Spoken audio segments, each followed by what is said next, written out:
Wade is guarding Bryant. Artest looking, gets it to Bryant. Bryant dribbling, has to put it up at the buzzer. Banks it in!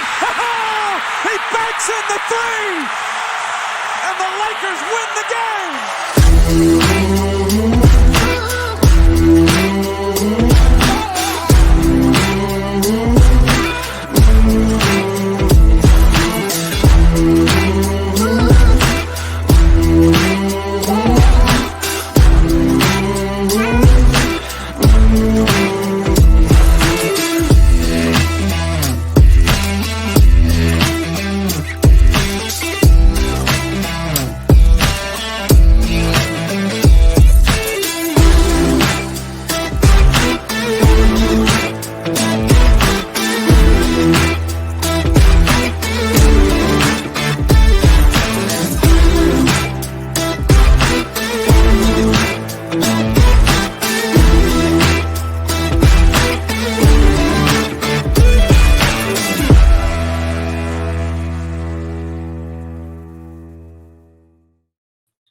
Good morning, Syndicate members. What is happening, man? It's Wednesday. It's 9:03. We're a couple minutes late, but we're live right here in Austin, Texas from Syndicate headquarters. My name is Tony Merwin, the co-host.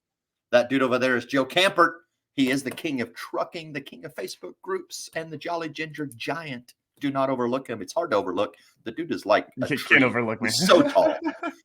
I'm the living redwood. I was just telling somebody that the other day. I was like, yeah, I'm like actually like a redwood. So what's up, everybody? Good morning. Good morning. Hope y'all are all having an amazing start to your week. Happy winning on Wednesday. Obviously, real quick, too, I did just see one. And it may just, if you've done it in the past, you may need to re-register it, but just right in the description of the show, you can click on the link to allow StreamYard to view your comments so that we can get you up on the show. Like Miss Jessica Suda. What's going on, Jessica? Good morning. Hope you're doing well. We got Hanky rocking and rolling. What's up, Syndicate? Good morning. Good morning. Good morning. Mr. Merwin. Well, guys, we have an amazing guest for today, and I'm super excited. Today's show is going to be all about leadership. I know, Tony, that's been something we've been talking a lot about here in the office, just kind of kicking off the new year. And so I'm very excited for this show and for the guest. Real quick, though, we got to drop our weekly wins. Whatever your weekly win is, whoever's tuning in, go ahead and drop that in the comments so that we can celebrate you as well. Mr. Merwin, what you got for us, man? What's a weekly win? Weekly win is sticking to my 75-day challenge, man. That's 100% what it is. We had anybody that's in the Austin area, well, pretty much everybody has been in a serious Arctic cold blast. It's been as low as like 12 degrees here in Texas. The gym wasn't opening when it's supposed to open at 5 a.m. every day, things like that. So we've had to shift the gears a little bit on schedule, but no big deal. Stick to your guns. Stick to my items. I got 5 main items that I'm doing every day. Reading at least for 20 minutes, meditating for 20 minutes. Don't eat any white food. Don't drink any alcohol, and work out for at least an hour every day. And while I've had to shift my schedule, I'm sticking to my guns, man. And I'm feeling good. I'm down about 12 pounds. I know we can't really tell much, but yeah. But I have to tell you, like the energy level, the clarity, the focus, everything is on par. And just to fill everybody in, my ultimate goal is actually to get myself into good shape, ultimately, so that I could prepare to fight in a Sanda competition at age 50. That is soft MMA. The problem is I can't find anybody that'll host a 50-year-old in a Sanda tournament. So we may have to make some arrangements and find some loopholes. Syndicate Sanda to fight in a Sanda tournament at age 50. So that's what we're headed for. Right on. We are on pace, baby. I was gonna say not to date you or anything, but yeah, you're not too far. You're not too far away, pal. Hey, we'll do a Syndicate showdown, right? We've been talking about it. We'll do one. We'll host it, and then we'll just have to. I'll sell us the liability policy, so then if you get hurt, we're good to go, right? Well, if I get hurt, what about the other guy? Well, it depends. I don't know. Yeah, I guess we'll see.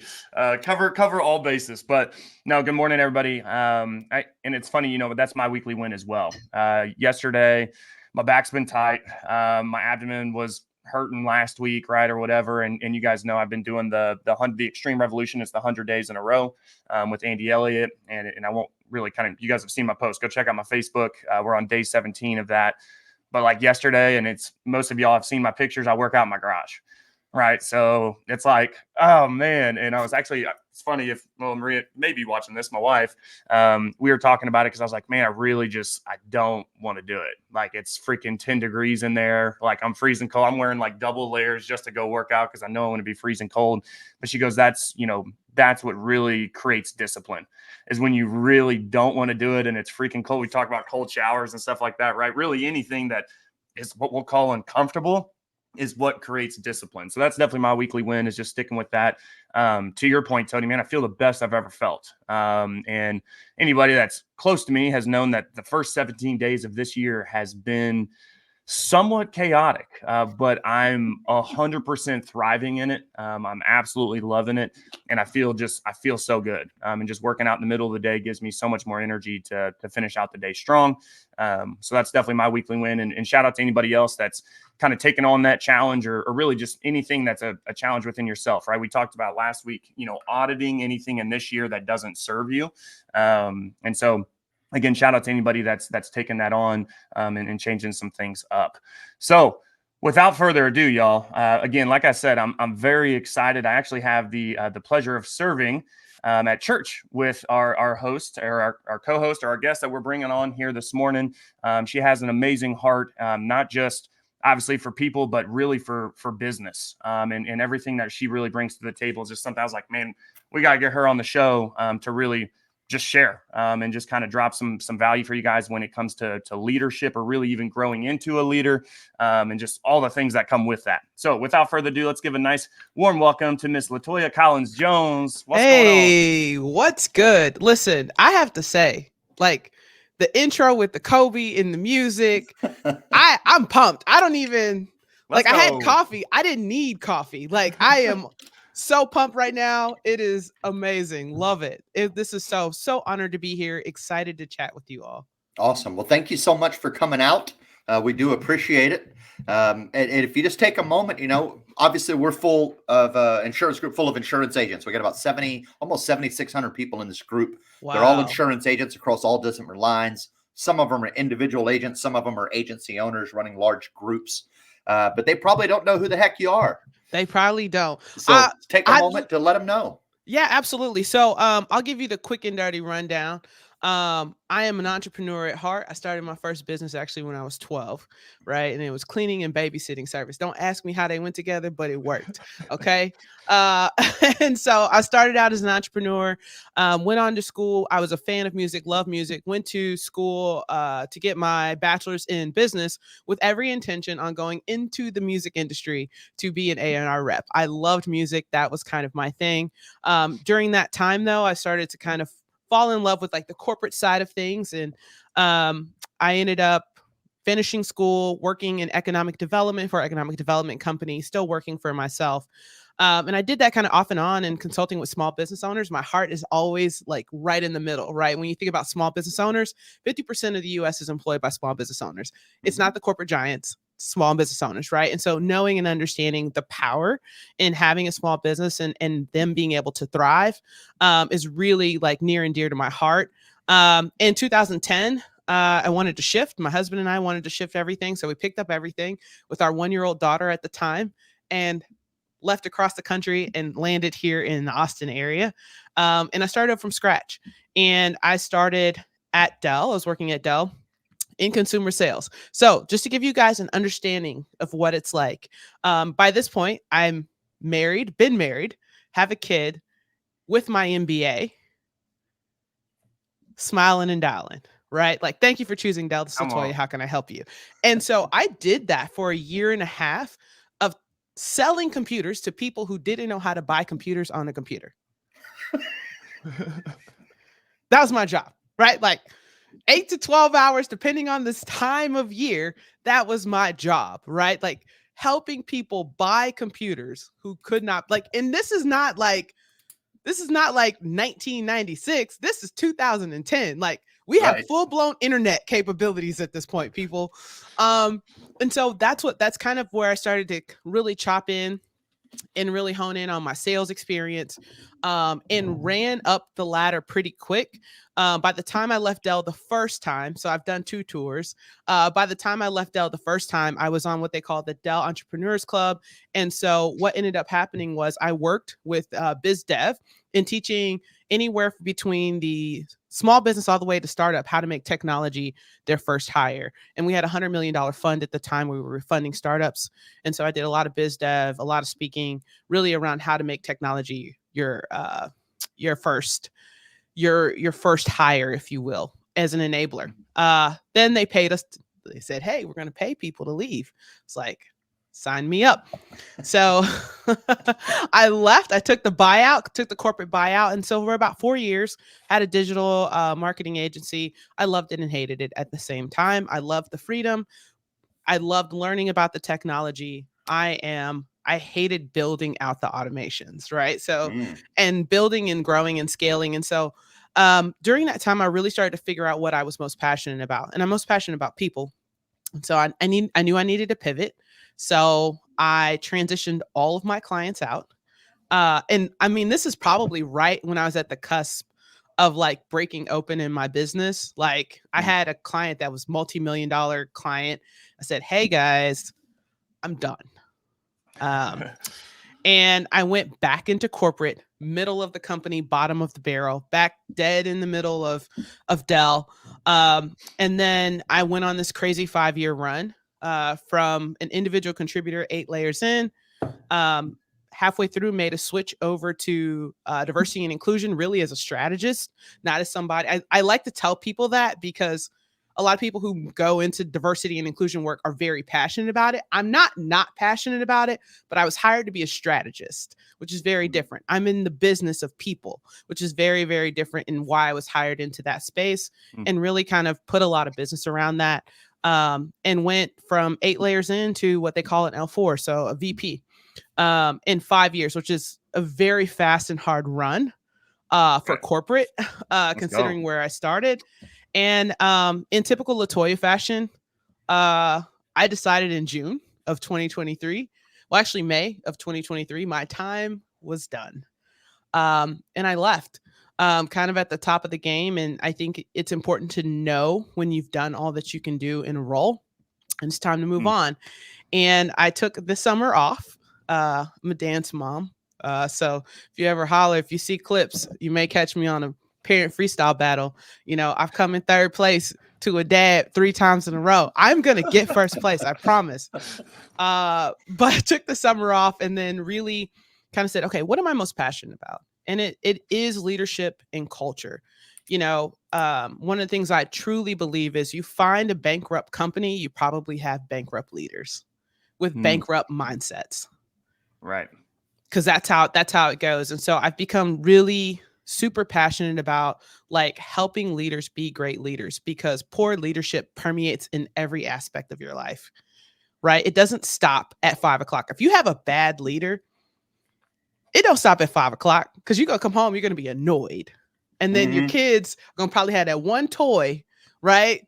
And then that toy, right? So it just permeates into everything around you, into your health. I know, Joe, you're doing something. Tony, you're doing something. All of that makes a difference, and leadership is important. Building a great culture is important.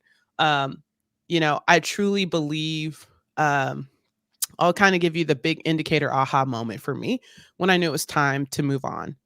When you find yourself running to the weekends and not running to Mondays, it's probably time to go.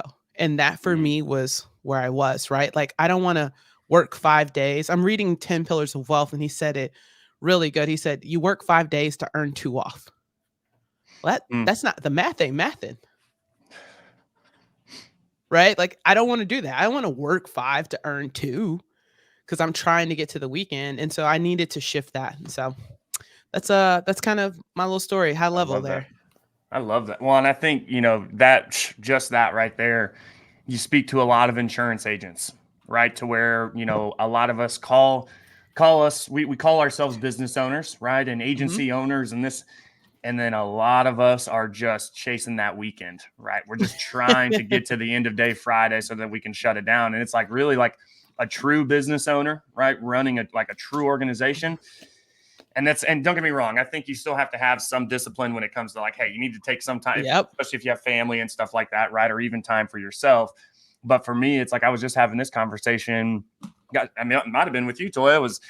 It's like the days kind of are just blending, right? But it's not a bad thing. Like I love it, right? And I'm super passionate about what we're doing, and it's not even like what's a weekend, what's a weekday, right? It's just like, hey, we got a week, right, to get after this. 100%. So no, I love that intro. I want to go back to 12 years old though, and then we're gonna. I do want. Yeah, no, I got you. Talking about like, because obviously you got your course and all this stuff that you're rolling out there, and I really want you to kind of share just some of your principles and everything. But go back to 12. What was it that gave you that drive? That's like, hey, I'm gonna start a company. Is it something from your parents, from your family, from a friend? Like, what was it? I'll tell you this. I'm hardwired to be a disruptor, right? Come on. And I know that about myself, and not necessarily 100% a rule follower, right? I'm probably always going to ask why. And part of this when I was 12 and 13 was like the thrill of selling. I didn't realize how much I loved it until we moved in. I'm a military brat. My dad's in the Marine Corps, right? And so we move on base, and we've got this block. And so in base housing, typically we live in these duplexes, right? Mm-hmm. And we were like A, B, C, D. Well, I lived in A and another girl lived in D, and she had been there longer, right? And what happened was she had the block on lock, and she was charging $2 per kid.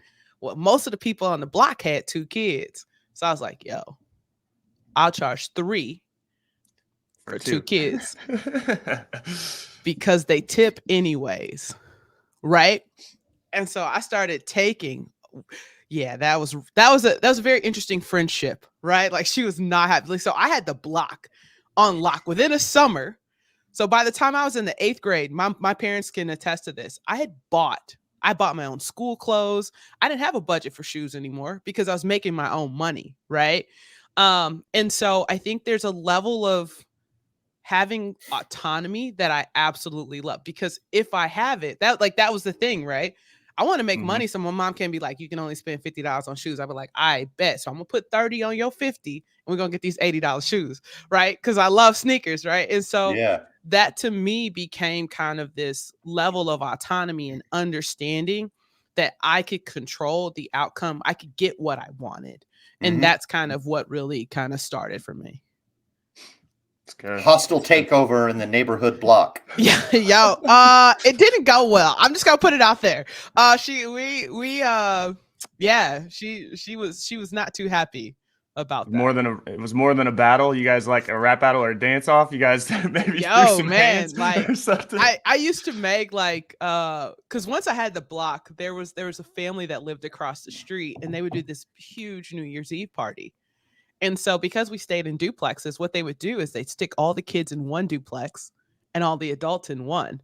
So I would have like all of these. I mean, I'm talking, I'd come out like $120, for one night of watching kids corralled in one house. I just had to make sure nobody died, right? Just turn on a movie. And so it was it was interesting times for sure. I think, you hit the nail on the head though with the autonomy piece of that, right? And it kind of gives you that sense of like control of like, hey, like it applies, a lot of that applies to your business. Yep. Is that, you really have that control in your hands. I actually want to ask you this because maybe they do, maybe they don't. I've never been in corporate, right? So it's kind of like I'm totally aside from that. But you talked about, diversity and inclusion, and just kind of everything that you were doing there with Dell. Kind of break that down. Really, like what did that entail, right? You're coming in as a strategist. So like what all did that really entail? And then again, maybe share some things that you implemented in there as a strategist that again helped you propel to freaking VP in 5 years. I think with the D&I work and coming in as a strategist, like you have to be the consummate salesperson in a lot of ways, right? Like for me, it was kind of twofold. When I first came into that space, I was responsible for building out strategy for our employee resource groups. We say our employee resource groups is the largest organization we have. My job was to build out a strategy to get us to over 50% participation in employee resource groups. To give you an idea of scale, right? That's over 50,000 people, right?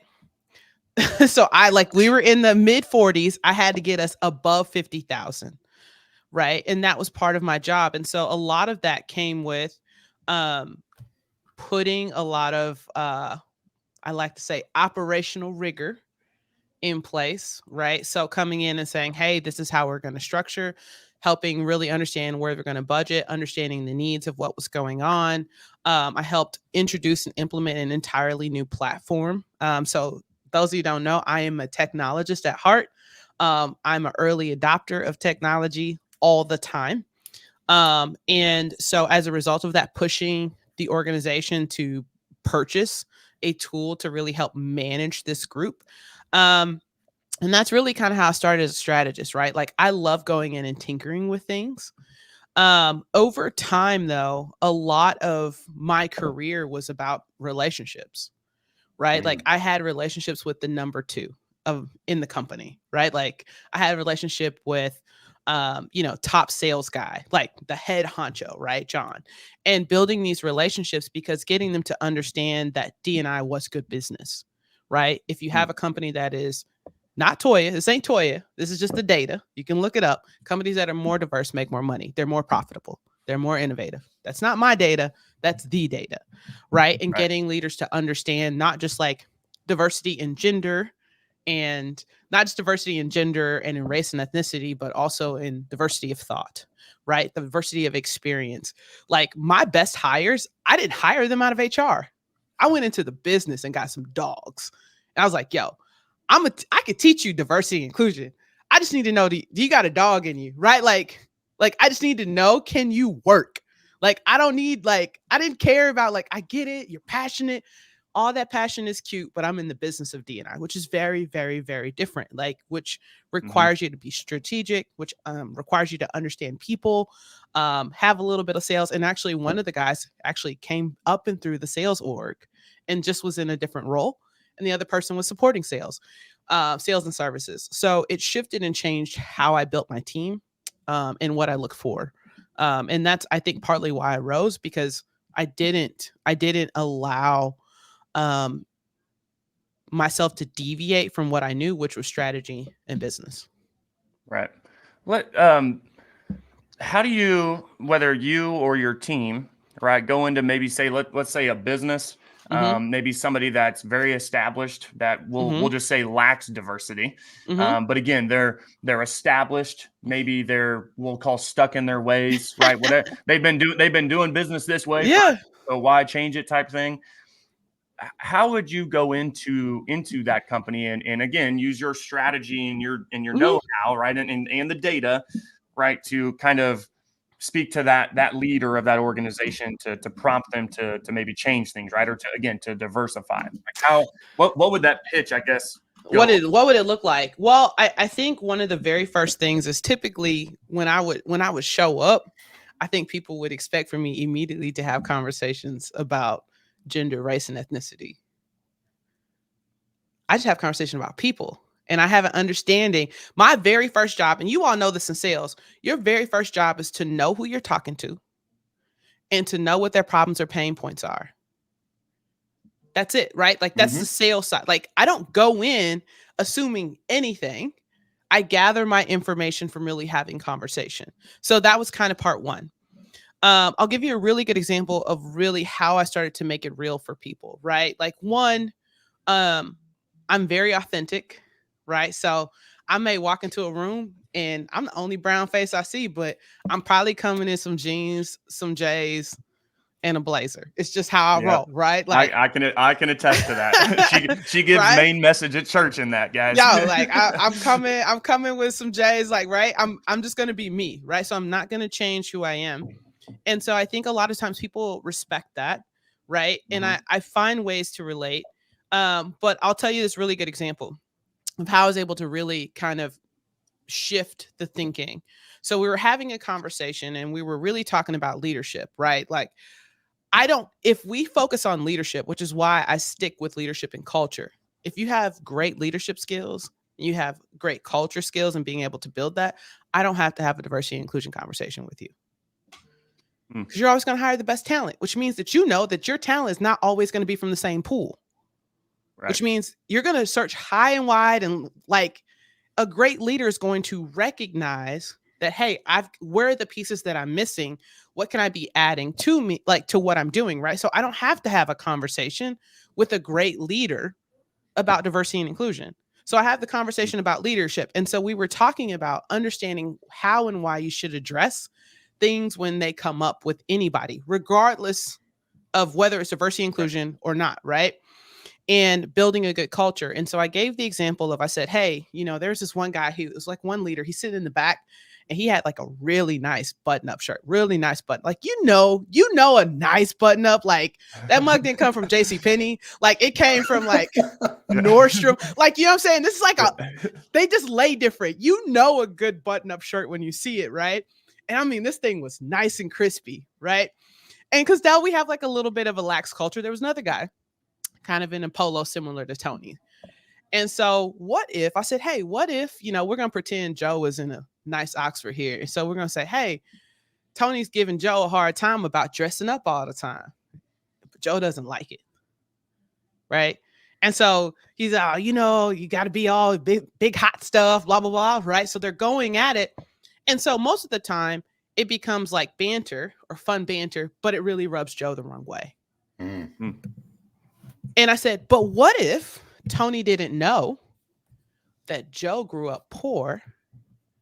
And so Joe actually likes dressing up because it gives him a sense of, it makes him feel good because he didn't have access to that. Now, here's the kicker with this. The guy that was in the back of the room, the leader, he said, that's actually true. I had no idea.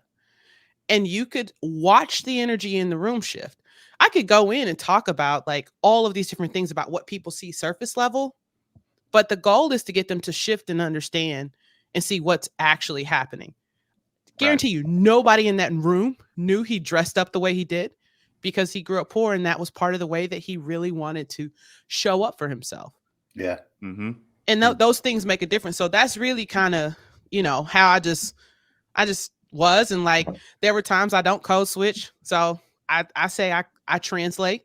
So if I'm in a room, maybe it's some people who are not common with millennial or African-American vernacular, I just translate. I'd be like, y'all, I'm gonna keep it 100. For those of y'all who don't know what keep it 100 means, right? It means I'm gonna keep it real, keep it honest, true, authentic. I just translate.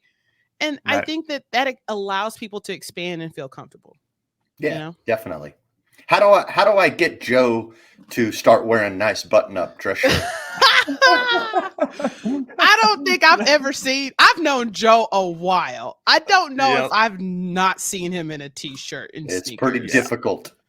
Yeah. He goes on stage in jerseys and Jordans and delivers. It's funny. Keynotes. It's funny you say that though, because like when I first started, you guys can look, if you look at my old pictures, right? I was always shirt tucked in, nice belt, right? A collared shirt, maybe a suit jacket. Like, I mean, we had this whole, back at the old office, heck, Hanky we were dressing for success. And I think, it's actually to your point, LaToya, like we did grow up pretty dang broke. Like, we didn't have a lot of money, right? It's not like we didn't.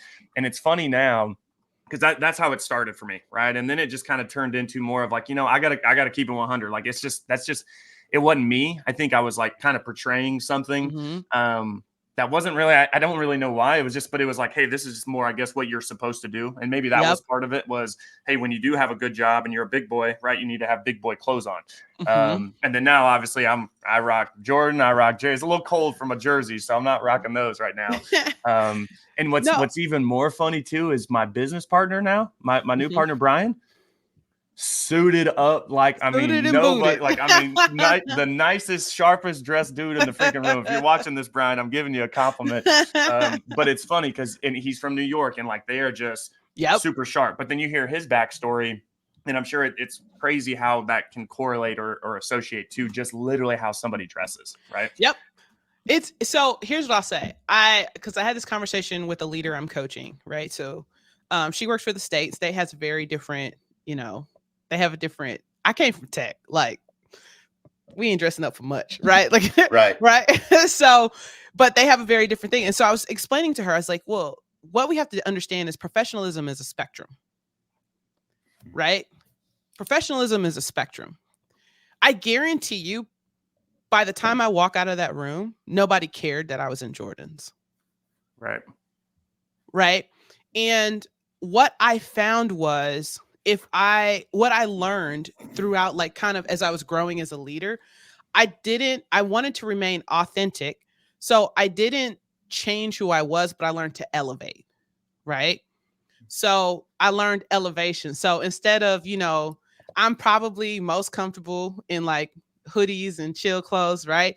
But I figured out ways to elevate how I showed up so that people weren't so distracted potentially by how I'm dressed or what I'm looking at. And I knew the room and read the room and know and understand. So I'll ask questions like, okay, yeah, tell me about this group. What does this look like? Always kind of honoring that space, but learning how to elevate myself in the process, because what happens is whoever you show up as typically is who you got to keep. Yeah. And I'm not showing up in a business suit, because then you're going to expect me to be in a business suit all the time. And that's setting that expectation. I'm setting expectation out the gate. Right. And so, like, how do you learn how to evolve and elevate as a leader without vacating your authenticity in who you are? And that becomes a fine balance, but it is, like, I think professionalism is a spectrum. Now we have 4 generations in the workforce: boomers, Xers, millennials, and Gen Zs. Gen Zs have been in the workforce for about 3 years now, pretty much right at COVID. They were coming into the workforce. You have an entire generation where most of them do not know how to work in an office environment. They've never worked in an office environment ever. Yeah. Right. Because they came in when nobody could work in the office. Everybody was remote. I literally had somebody who was my intern all the way to I'm hired. He's still there. He had never stepped foot in a Dell office. 3 years. Culture shock. He still ain't stepped into a Dell office. He's still, right? Because he moved, right? Like, you know what I'm saying? Like, so, like, it's a whole different ball game with leaders, and like how you're gonna figure out how to really continue to grow and scale. Yeah. Yep. So we talking about it backstage, and I kind of want to pivot to this. You'll find one of my favorite words is pivot, right? I love pivot. It's all about the pivot. You never go backwards. We're always just making a pivot. Because it's a basketball term. I guess a basketball term too. I'm more of a lacrosse guy, but whatever. I guess it can apply across the board, right? So we were just talking about, professionalism, right? Mm-hmm. And then backstage we were talking about perfectionism. Let's break that down, because that was just so good. I was like, we got to share that. But maybe just kind of go over that and maybe some of the principles or whatever that breakdown was that you were doing on that. I think it was a show yesterday or whatever you were saying there. Yep. Yeah. So I go live every Tuesday at 2 p.m. And I can make sure that I'll share that link, but I just drop straight. It's just me teaching for an hour, like stuff that, like, depending on what I'm talking about. And so yesterday I talked about is perfection holding you back as a leader? And I kind of shared with Joe, I was like, I'm a high achiever, a little bit type A. And so you were asking me if I was a perfectionist. Because I'm typically lax, I don't care about the things only the things I actually care about, right? Does that make sense? Like, I'm typically not a perfectionist, but I'm a closeted perfectionist, right?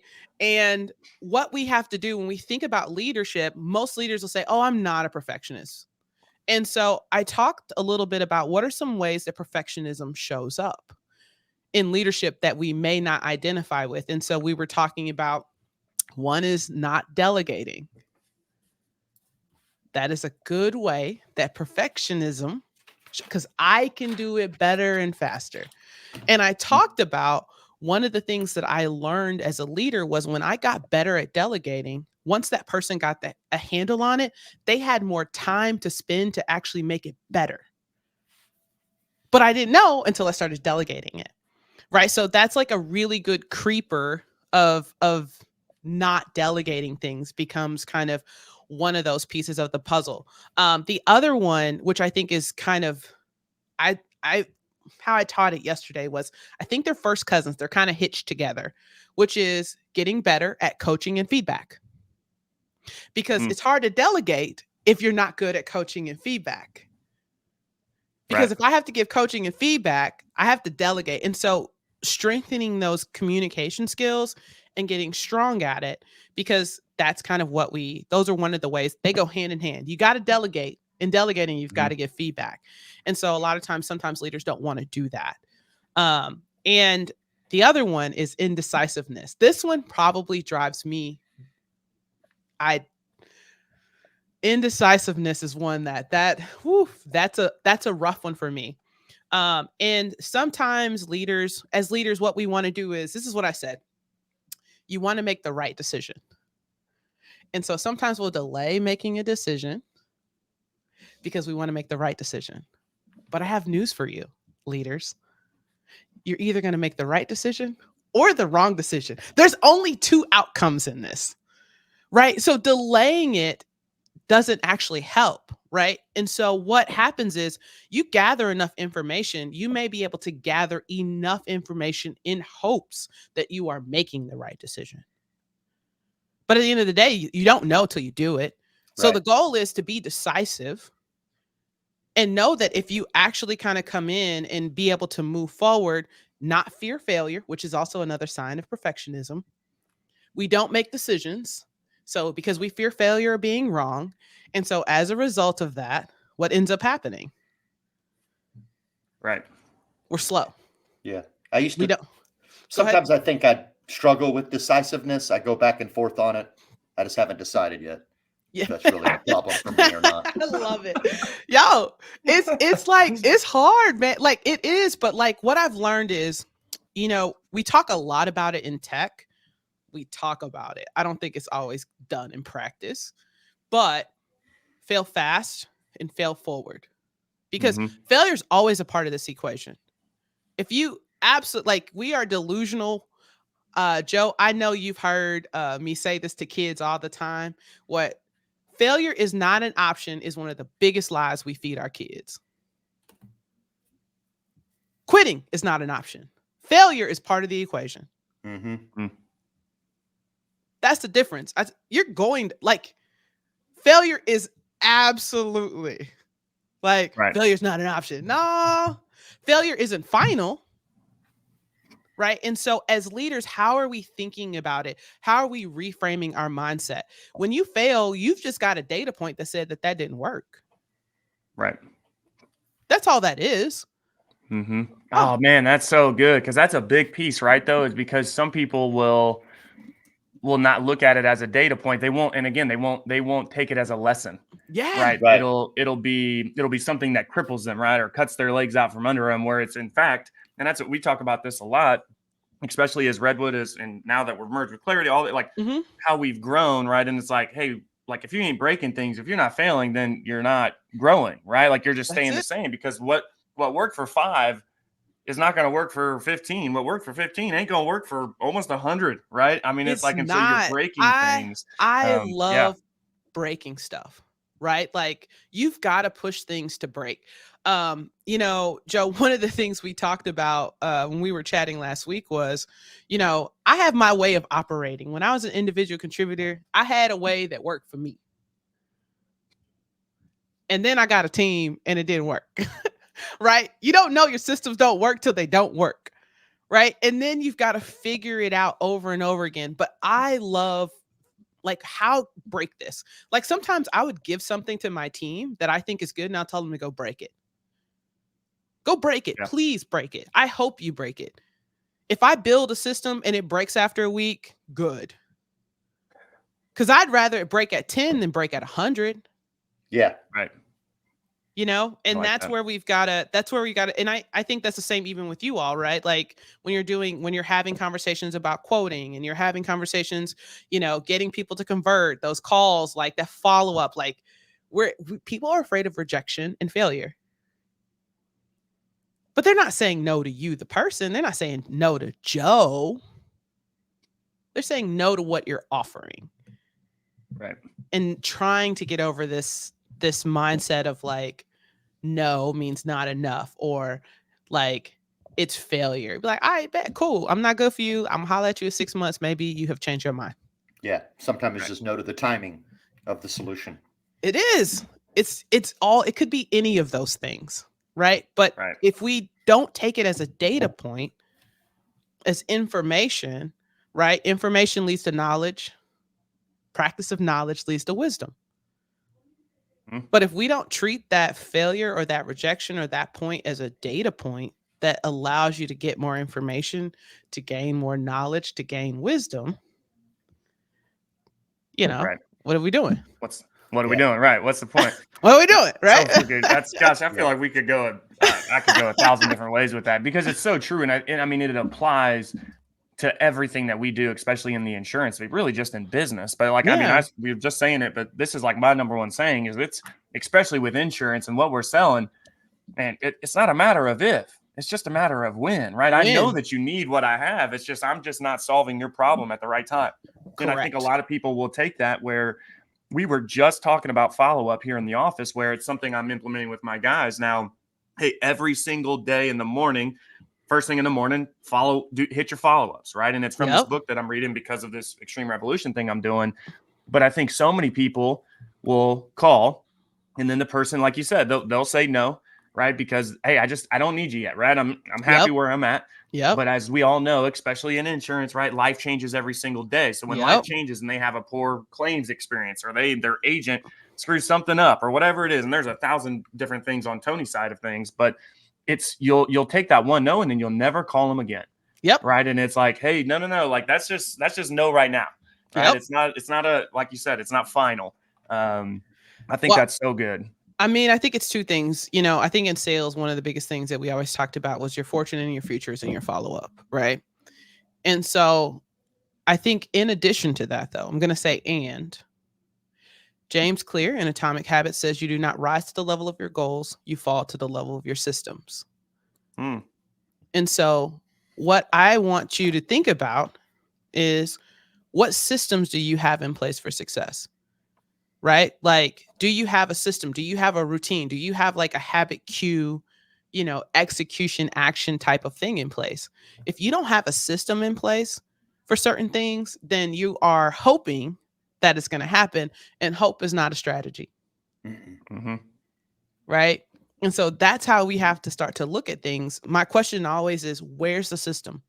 Because the reason why I focus on this, I'm probably diabolically crazy about this in every aspect of my life, possibly to a level that's unhealthy.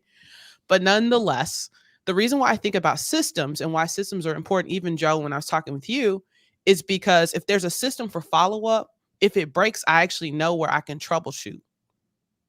If you kind of do something different this day and something different this day, and then next week you're not kind of feeling it, so you do it different this way, when it comes time to troubleshoot, you don't even know where to start because you haven't had a system put in place. Correct. And so you've got to know that actually, okay, when I come in the morning, the first thing that I do is I pull up these, I follow up on these. This is how I follow up. This is the way in which I follow up. I know that I'm going to call. After I call twice, I'm going to text. After I text, I'm going to email. And then you start to figure out, oh, actually, I'm getting more responses on the last email. Right. And so goes back to data, information, knowledge, wisdom. Yep. Yeah. I don't know that my script sucks unless I do it 100 times. Exactly the same way it's done. And then start to realize, yeah, if it's flavor of the month, like, then you've got to figure things out. Like, I'll give you guys a great example. So I've been doing these lives. And in the process of doing these lives every Tuesday, I figured out that if I titled it, I just figured this out yesterday. If I title it as a question, I get more people in. That was my 1% better, right? James Clear talks about getting 1% better every day, right? I was like, oh, so next week I'm going to title it again as a question, right? And then seeing and making these shifts, because my goal is not to be a rock star tomorrow. I've just got to get 1% better every single day, and it's going to add up over time. Yep. Yep, 100%. Well, so let's take the last few minutes here, Toya, and just kind of talk about just what you're putting together. Yeah. You know, guys, it's not going to be for everybody, but this is going to be somewhat of a, we'll call it a limited invite, and that's honestly, it really ultimately is going to be up to Toya and everything. But you know, I'm excited. You know, I'm Yeah. definitely going to be participating and joining in just as the seat that I'm sitting in now, right? And again, I know I have no problem saying I know I'm not the best or the perfect leader, right? Yep. But I know that there's people counting on me, and so I always want to work on that to make myself better. Because again, a lot of y'all know too, just the culture that really we try to manifest and maintain here in the office, like. You've always got to be improving as a leader, right? And kind of like what we were saying earlier, is there's 4 generations in this workforce right Yes. now, right? Yep. I think I'm pretty fortunate where I get to work with a generation that's within my generation, right? So Yep. it's like we don't really have that, you know, back and forth, whatever. But that's not to say that, hey, however many years from now, as we continue to grow this company and this organization, right? I need to always continue to work on being a better leader. It's not just, hey, all right, Yep. I'm doing great. And then that's it, right? You're just a great leader for the rest of your life. That's just not how it's going to work. So just kind of share, maybe share a couple of your core values or the mission Yeah. statement behind it, and then what it is. Yeah. And then for anybody interested, we'll definitely reach out to you. I got Toya in the group this morning, so you guys will be able to reach out to her directly. And then she'll Yep. also drop some links for you as well. But the floor is yours. Yeah, no, I appreciate it. So here's what I'll say. This is my last LCJ-ism. That's what my team used to call it, LCJ-isms. I want to leave you with this. It doesn't matter what industry you're in.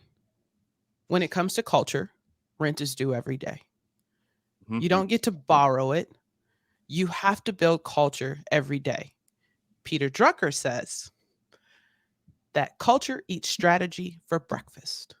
If you want to be successful, you have to be intentional in building a good culture. You want a culture of high performance? If you spend more time strategizing about how you build sales and not enough time talking about what kind of culture and feel you want to have for your agency, even for yourself, because maybe the goal is it's just me today, but I'm shooting towards 3. I want to hire 3 people, hire 5. You got to start knowing what that looks and feels like every day. I knew how I wanted my team to feel, how they function, and I designed it.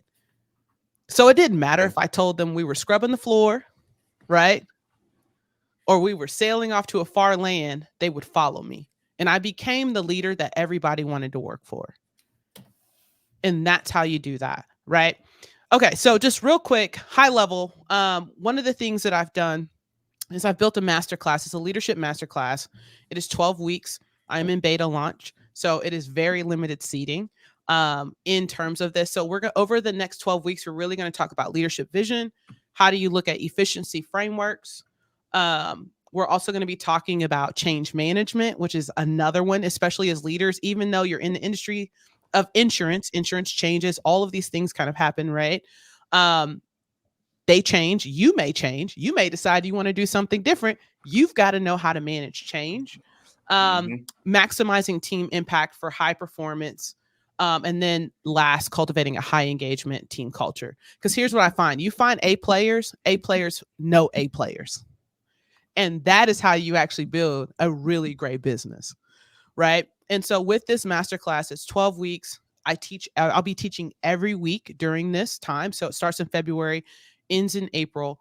In between that, we'll be doing some coaching, some group coaching opportunities where people can come in and just hear me coach one-on-one.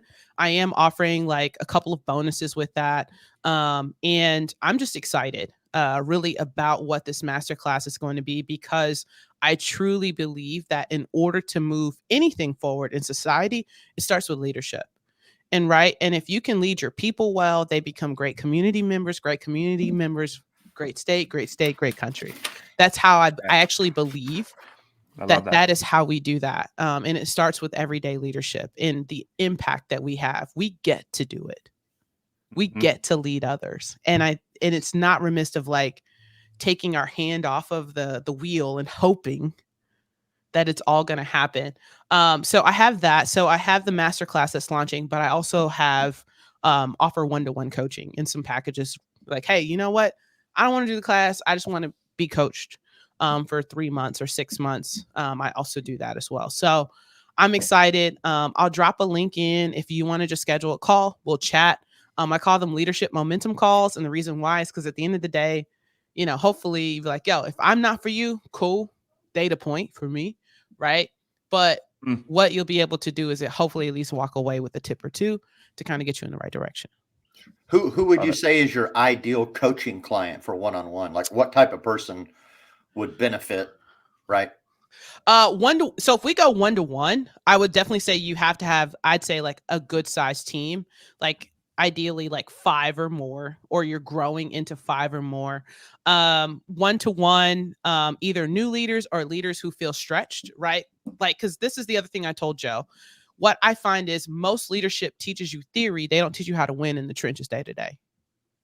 Yeah. Love all of John C. Maxwell stuff. I love his stuff. But you got to learn how to win in the trenches day to day. And that's really what my passion is. It's like, hey, what's going on with your day?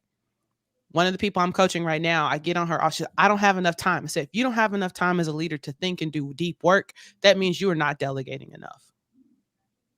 Right. And she's like, I was like, yeah, block out that calendar, right? Like you have to set time to think and problem solve, because that's really where it is. And so I'd say first time leaders, if you got yourself a team, if you got a team of 5 or more, all of those are great for either option. I will tell you, when I coach, I don't sugarcoat. So you gotta have your guard up. I'm not saying I don't berate or anything like that, but you've got to be willing to do the work in order for it to work. Right. Good stuff. Love that. Earlier, you had mentioned or stated specifically that poor leadership permeates all around you and everything that you do, right? From your day at the office and your team to when you get home and that one toy just finally gets on your nerves or whatever it might be. It's like, take the batteries out. How does a poor leader recognize that they are a poor leader? Ooh. Okay. So there's 2 ways, right? The very first one, Tony, is going to be like life-changing. Ask. Just ask. Who would you recommend to ask? If you ask your subordinate and maybe they have an issue with it, because maybe they have a problem with authority, they're going to tell you suck, and it may not be good feedback. It might not be proper feedback. So one of the things, in large corporations, we call them engagement surveys, right? So like people can go in and do it anonymously and give feedback, right? So I think it's twofold, Tony, right? Like if you build the culture out of the gate of honest and open communication, I never struggled with understanding where my team members were. If they were unhappy with me, I absolutely knew it, because we had built the rapport to where it was a 2-way street. I would say if you're not in that realm yet, you don't know if you're not doing good, the first step is asking. And asking may be, hey, I'm going to do a Google form and I'm going to make it completely anonymous. You've got to collect the data. Because if you don't have a data point, because typically this is what I find, most poor leaders don't know they're poor leaders. Right. Because that's typically a lot of who I worked with sometimes, in the corporate space. They'll be like, I got this survey back. I am shocked and appalled. Those people are idiots. They don't know what they're talking about. I don't know what happened. I'm the shit. It must be right. Like, yeah. And like, they are baffled, like completely and utterly baffled, but you had a data point to start with. And so if you don't ask, you're never going to know, because typically people who are not great leaders are not self-aware. Right. And so they usually typically think they're crushing. So I would say go in and create an anonymous survey and just ask the questions and get it. Maybe it's getting in the habit of doing it quarterly and then seeing what feedback you get. Like, what would you like to change? And just getting that data and knowing and understanding and saying, hey, thanks for your feedback. I don't know how many leaders don't say thank you for feedback. Right. They take it personally. Almost. Right. Yeah, they take it personally. Be like, hey, thank you for that feedback. And sometimes I'll be like, thank you for the feedback. I'm still not doing that, but thank you.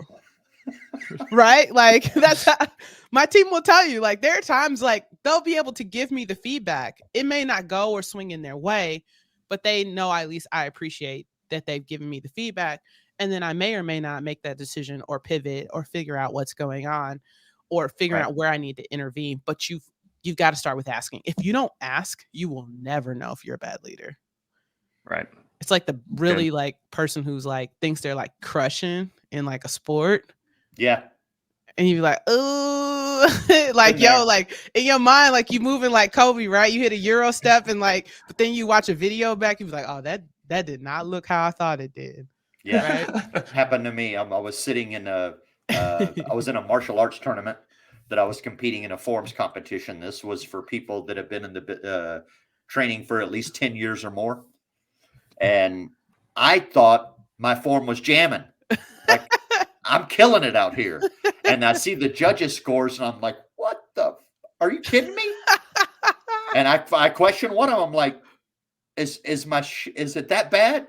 And he's like, it's not that it's that bad. He's like, part of it's the competition that you're up against. Yep.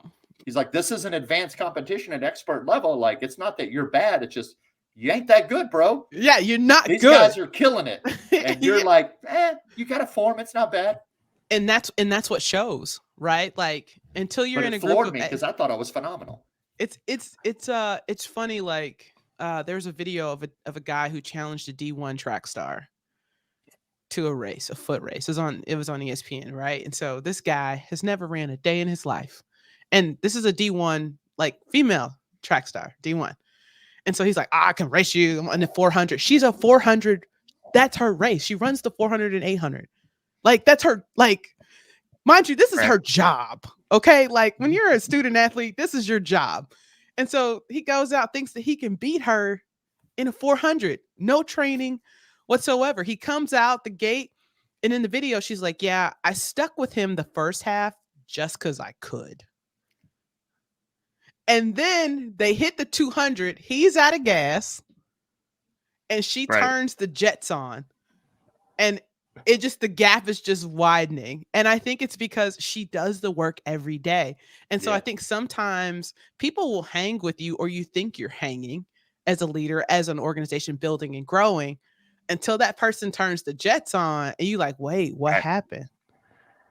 Right. And it doesn't take long in business to get left behind, you know, and I think it goes back to what you said earlier too, about, you know, indecision, you know, people being indecisive. And I think that's right now, that's huge. Really in our space, but really just in business in general, is being an early adopter of these new tools that are out there. We were just talking about it last week, where it's like, yo, ChatGPT is my best freaking friend. And I know Tony utilizes it like crazy too. I mean, we're using AI softwares for even just for the production of these shows and the shorts. And I mean, and I think so many people sometimes we don't even have to turn the jets on. No, I think sometimes people just stall. Right. Yeah. They just start coasting and flying. It's like, I barely put the throttle right. I'm early adopting, and I'm 1% better every day. It's like what Kobe says, but that many hours in the gym outside of them, by the end of the year, man, I'm like thousands and thousands of shots ahead of them. No wonder I'm hitting more. Right. Yo, it's funny. Good. I'm an early adopter in technology and AI. I'll say this because I'm a huge AI like fan. A lot of people are like, oh, they're going to take over my job. I'm like, they're going to take over the job of the people who don't want to learn AI. Like, that's the difference. Like, that's literally the whole piece. Like, your job is to work smarter, not harder. We're not headed into the AI. We're not headed into iRobot era, at least probably in our lifetime, right? Like, technology is evolving, but we're not at iRobot. I think some people are like, AI is coming. I'm like, you know, you've been using AI. See those Netflix recommendations? That is artificial intelligence. How do you think they know exactly what you wanted? That is artificial intelligence. They know like Instagram, TikTok, Facebook. They know exactly, once you open that thing up, how they recommend the thing that keeps you on. Like, just 5 minutes, 45 minutes later, the 30th cat video, right? Like, you're like, yo, that's all art. We use it all the time. We just don't know it. Right. And we're just more aware. So I would say be an early adopter, learn it, like, because technology is a differentiator, and it will continue to be a differentiator on whether you have the ability to compete. Because if Joe's using AI and Tony isn't, Joe's going to be cranking out more than Tony just because of the sheer fact he's using computers to do the mundane, dumb stuff. Right. Right. Absolutely. Love it. Good stuff, man. Thank you so much for taking some time to come on. We are pushing up to the hour, so I want to be respectful not only of everybody's time, but your time as well. Thank you. Absolutely. What's the best way for folks to reach out to LCJ? Absolutely. So I'm going to drop a link for a discovery call. So if you want to hop on a call with me, I'd love to have a chat. So that is one of the ways that you can do that. So I'm going to put that into the group chat here in a second. So schedule a call. Let's chat. I'm on all the socials. So you can find me on LinkedIn, send me a message there, IG, all my stuff is basically open. So if you want to just do that, also I'll put my email in as well, but I will say thank you so much for having me. This has been a blast. What a great way to hit hump day for sure. Absolutely, man. This is so much fun. So thank you for having me. I appreciate it. Hopefully this won't be the last time I get to hang with you all. No, definitely. We'll certainly bring you back on. Welcome to the group. Welcome to the show. This has been a huge pleasure. And I'll be honest, I never understood why they called Wednesday hump day, because don't most people just get laid on the weekends? But anyway, it is hump day. It's the middle of the week. That means it's not time to slow down, but it's time to throttle down. And as she said, don't race for the weekend, race for Monday. Race for next Monday, right? Because that's where you get to build your dreams. You get a couple of days to refresh, maybe re-strategize, reorganize, but then Monday is the day, right? And Mondays are one of my favorite days because I call Mondays get ahead of the 8-ball Monday. It's the day to drive your goal. But again, today's the peak of the week, but it's not time to slow down. It's time to throttle down. Thanks, everybody, for tuning in. This has been a fantastic show. If you haven't subscribed to us on YouTube, TikTok, Instagram, etc., you can chew up more of our content that you might have missed live in those channels. And as always, Winning on Wednesdays here every Wednesday, 9 a.m. Central, live from Austin, Texas. Love it. Love it. Appreciate you guys. Thank you again, LaToya. It was awesome. I hope everybody has an amazing week. Like Tony said, it's the peak of the week. Let's finish strong. Let's get after it, right? Stay yourself, but ultimately, let's focus on being a better leader, even if that's just to you personally or to your team. So appreciate you guys. Have an amazing rest of your week. See you. See ya.